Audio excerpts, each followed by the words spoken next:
तो दोस्तों जैसे कि आपको पता है सीबीएसई ने 75% अटेंडेंस क्राइटेरिया वाला बॉम्ब हर बच्चे पे ड्रॉप कर दिया है। और जब से ये न्यूज आई है हर बच्चा थोड़ा सा घबराया घबराया घूम रहा है कि सर मेरी परसेंटेज तो बहुत कम है, मैं कैसे कंप्लीट करूंगा 75% का क्राइटेरिया। उसके साथ साथ कुछ बच्चे तो इसी चीज पे लड़े जा रहे हैं कि सर ये क्राइटेरिया है ही क्यों, स्कूल में पढ़ाई कहाँ होती है, मैं स्कूल जाऊं क्यों। तो मैं हर पर्सपेक्टिव से बात करूंगा कि यार सीबीएसई को ये रूल लागू क्यों करना पड़ रहा है, सीबीएसई का थॉट प्रोसेस क्या है इसके पीछे। उसके साथ साथ ये रूल तो आ गया लेकिन बच्चे को किस तरीके से इंपैक्ट करता है, बच्चा सही है गलत है बच्चे के लिए ये डिसीजन या फिर नहीं। उसके बाद बेटा सॉल्यूशन मिलेगा तुमको वीडियो के एंड में। यही सबसे इंपॉर्टेंट है कि भाई ये क्राइटेरिया फुलफिल तो करना पड़ेगा तुमको। अब तुम इसके पीछे रो नहीं सकते हो कि ऐसा क्यों है, या फिर कोई हम लोग बेटा ऐसा मोर्चा नहीं निकाल सकते हैं। लेकिन इसका हैक क्या है, सॉल्यूशन क्या है वो बताऊंगा। बहुत सिंपल सा सॉल्यूशन है जो तुमको वीडियो के एंड में मिलेगा। तो भाई सबसे पहले सीबीएसई के पर्सपेक्टिव से पॉइंट ऑफ व्यू से बात करते हैं। सीबीएसई क्या चाहती है कि यार बच्चे जो कोचिंग पे ओवर डिपेंडेंट हो चुके हैं ना, जो ये कोचिंग माफिया है, सीबीएसई अपने नोटिसेस में सर्कुलर्स में यही टर्म यूज करती है, कोचिंग माफिया। सीबीएसई को क्या लगता है कि बच्चा स्कूल क्यों नहीं आ रहा, क्योंकि वो कोचिंग में जाके पढ़ रहा है, बच्चा वहां पर ज्यादा डिपेंडेंट हो गया। लेकिन सीबीएसई को वो गैप थोड़ी ना दिख रहा है, सीबीएसई को ये थोड़ी ना पता है कि बच्चा जानबूझ के स्कूल थोड़ी ना नहीं आना चाहेगा। स्कूल में कुछ हो ही नहीं रहा है, उतना उन पे ध्यान नहीं दिया जा रहा, एकेडमिकली भी टीचर्स बच्चों के साथ मिलकर उतनी मेहनत नहीं करते हैं, एक्स्ट्रा करिकुलर्स तो भूल ही जाओ। तो इसलिए बच्चे का इंटरेस्ट ही नहीं है स्कूल जाने में, इसलिए उसको कोचिंग पर डिपेंड होना पड़ रहा है। वरना कोई बच्चा या फिर कोई माँ बाप अपने बच्चे को एक्स्ट्रा पैसे देके कोचिंग में क्यों एनरोल करेंगे अगर स्कूल ही वही जॉब अच्छे से कर रहा होगा तो। लेकिन सीबीएसई को लगता है कि भाई नहीं, बच्चे मैनिपुलेटेड हैं, मेरे स्कूल्स का सिस्टम अच्छा है लेकिन बच्चे फिर भी स्कूल नहीं आना चाह रहे। और उसके अलावा सीबीएसई चाहता है कि यार स्कूल पे बच्चे ज्यादा डिपेंडेंट हो जाएं, कि वहीं पर ही बच्चों का एक्स्ट्रा करिकुलर्स भी यार अच्छे से हो। उसके साथ साथ स्कूल में क्योंकि यार टीम एंगेजिंग एक्टिविटीज भी होती हैं, बच्चा टीम रोल्स में भी रहता है, लीडरशिप क्वालिटीज भी आती हैं, तो ये सारी चीजें बच्चों के लिए इंपॉर्टेंट है, उनका पर्सनालिटी डेवलपमेंट होता है, जो कि सही भी है। इसके लिए स्कूल्स का सिस्टम और ज्यादा मजबूत करना चाहता है सीबीएसई, लेकिन उस पर काम कर रहा है या नहीं कर रहा वो भाई सीबीएसई आप ही बता दो। उसके बाद यार स्कूल का सिस्टम इंप्रूव करने पे सीबीएसई सोच रहा है कि इन सब चीजों से स्कूल्स सुधर जाएंगे, तो बेटा वैसा नहीं होने वाला। सीबीएसई ने क्या किया अपनी साइड से, उन्होंने इंस्पेक्शन सिस्टम चालू किया है कि बीच में कभी भी किसी भी स्कूल को जाके धप्पा कर सकते हैं और देख सकते हैं कि आपका सिस्टम अच्छा है या नहीं है। लेकिन साल में एक दो बारी धप्पा करने से क्या स्कूल का सिस्टम अच्छा हो जाएगा? नहीं ना। तो सीबीएसई को कुछ कड़े डिसीजंस लेने पड़ेंगे, कदम उठाने पड़ेंगे जिससे स्कूल्स का सिस्टम और ज्यादा रॉबस्ट हो और ज्यादा बेटर हो, ताकि बच्चे खुद ही कोचिंग माफिया को छोड़ दें, कोचिंग्स पे डिपेंडेंसी छोड़ दें और स्कूल्स में ही उनको सब कुछ मिलने लगे। और बच्चा क्या बोलता है यार, बच्चे का पॉइंट ऑफ व्यू भी एकदम सही है। बच्चा सिंपल सी बात करता है कि भाई स्कूल में मुझे वो सब मिल ही नहीं रहा है जो मेरे को चाहिए, मेरे टीचर्स मेरे डाउट तक नहीं ले रहे, मैं उनसे कॉन्सेप्ट समझने की उम्मीद कहां से रखूं। टीचर्स खुद ही गायब हैं तो बच्चे क्यों नहीं गायब होंगे। उसके बाद आप उस पर प्रेशर डाल रहे हो कि आपको 75% का क्राइटेरिया फुलफिल करना पड़ेगा। ये प्रेशर डालो लेकिन पहले स्कूल्स के सिस्टम को मजबूत तो करो, उसके बाद ये प्रेशर डालो। तो बच्चा अपनी जगह बिल्कुल सही है। अब बात आती है कि यार ये डिसीजन तो ले लिया गया है और स्कूल्स पे प्रेशर भी है सीबीएसई की साइड से कि आपको बच्चों को ये फॉलो भी करवाना पड़ेगा।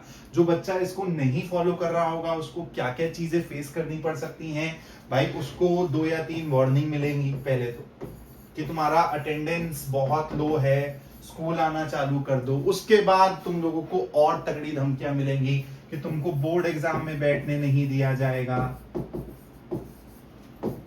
उसके बाद तुम्हारे पेरेंट्स को भी इन्वॉल्व किया जाएगा। और फिर तुमको पता है यार पेरेंट्स तो फिर बच्चों की ही गलती समझते हैं, है ना, वो थोड़ी ना समझेंगे, वो ये बोलेंगे कि तो स्कूल जा तो कोचिंग भी जा, है ना। फिर आपको समझ आएगा कि यार ये दोनों चीजें साथ में करनी तो बहुत ही मुश्किल हो जाती है। तो फिर ये सारी की सारी चीजें आप लोगों पे थोड़ा सा मेंटल प्रेशर बनाएंगी। इससे बेटर है कि थोड़ा सा मैथ्स लगा लेते हैं, मैथ्स का टीचर हूं मैं, और सिंपल सा इसका सॉल्यूशन तुमको दे रहा हूं। 365 डेज में से ऑलरेडी बेटा तुमको तुम्हारे जो स्कूल वाले एक्टिव डेज होते हैं ना वो 220 से 230 होते हैं। तुम इंटरनेट पे डाल के भी देख लेना। बाकी दिन तुम्हारी छुट्टी होती है, जिसमें तुम्हारे हॉलीडेज भी इंक्लूड हो जाते हैं, तुम्हारे वीकेंड्स भी इंक्लूड हो जाते हैं, स्पेशली संडे, कभी कभी तो हमारी सैटरडे को भी छुट्टी होती है। तो तुम्हारे 220 से 230 दिन है पूरे साल में, जिनको मैं एक्टिव स्कूल डेज बोलता हूं। इन एक्टिव स्कूल डेज में से तुमको 75% अगर अपना क्राइटेरिया फुलफिल करना है तो तुमको बेटा 165 डेज स्कूल जाना है बस। क्योंकि ये जो 75% का क्राइटेरिया है ये एक्टिव स्कूल डेज से काउंट किया जाता है, छुट्टियां मुट्टियां एक्सक्लूड करके। तो तुम लोगों को अब क्या करना है, तुम जब भी स्कूल जाओगे नेक्स्ट, अपने टीचर से अपनी अभी तक की अटेंडेंस का काउंट ले लो। ये ट्रैक बेटा हर क्लास में रखा जाता है, हर महीने तुम्हारी अटेंडेंस देखी जाती है, उसको क्यूमुलेट करके ऐड करके फिर तुम्हारा मंथ ऑन मंथ ऐसे एक ट्रैक रिकॉर्ड होता है, अटेंडेंस का काउंट होता है। तो तुम लोग अभी तक अगस्त तक का काउंट अपना पूछ लेना। हो सकता है किसी बच्चे के 70 हो काउंट कि अभी तक आप 70 दिन आए हो, किसी बच्चे का 80 हो, तो देख लेना भाई 165 डेज कंप्लीट करने के लिए बचे हुए टाइम में तुमको कितने दिन स्कूल जाना है। डिफरेंस कैलकुलेट कर लेना, सिंपल है, और उसके हिसाब से एक सिंपल सी कैलकुलेशन आ जाएगी तुम्हारे दिमाग में कि भाई मेरे को अब इतने दिन और स्कूल जाना है 75% का क्राइटेरिया फुलफिल करने के लिए, और तुमको चीजें बहुत आसान लगने लगेंगी। फिर तुम्हारी फालतू की सरदर्दी परेशानी खत्म हो जाएगी। तुमको दिख रहा होगा कि ठीक है भाई मैं 80 दिन जा चुका हूं, मेरे को 85 डेज और जाना है, तो तुमको सीधा सीधा दिखेगा बचे हुए 5-6 महीने के अंदर मेरे को 85 डेज जाना है यार। तो तुम अपना जैसे जैसे स्कूल जा रहे होगे इसमें से काउंट तुम लोग अपने आप ही माइनस करते चले जाना कि 5 दिन चले गए, चलो अब 80 दिन बचे हैं, और 5 दिन चले गए, चलो 75 डेज बचे हैं। तो अपने आप ही तुम्हारी कैलकुलेशन एकदम ही सही बैठ जाएगी, क्योंकि जब 75% का क्राइटेरिया है तो मैं 85% पे क्यों लैंड करूंगा अपनी अटेंडेंस के साथ, मेरे को 10% क्यों एक्स्ट्रा जाना है स्कूल, मैं 75% ही जाऊंगा।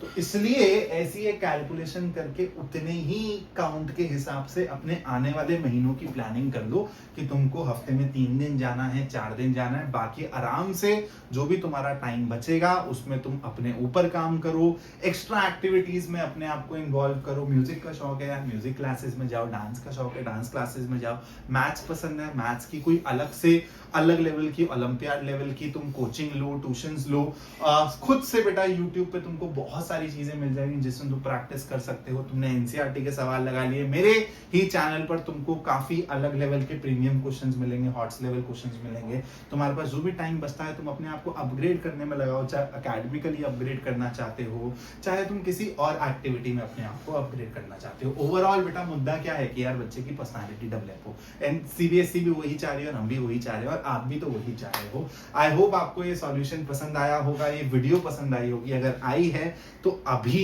लाइक वाला बटन दबाओ और चैनल को सब्सक्राइब करके जाओ, क्योंकि कंटेंट यहाँ तुमको मैथ्स का एकदम प्रीमियम मिलने वाला है। सब्सक्राइब करके बिल्कुल रिग्रेट नहीं करोगे। जय हिंद दोस्तों।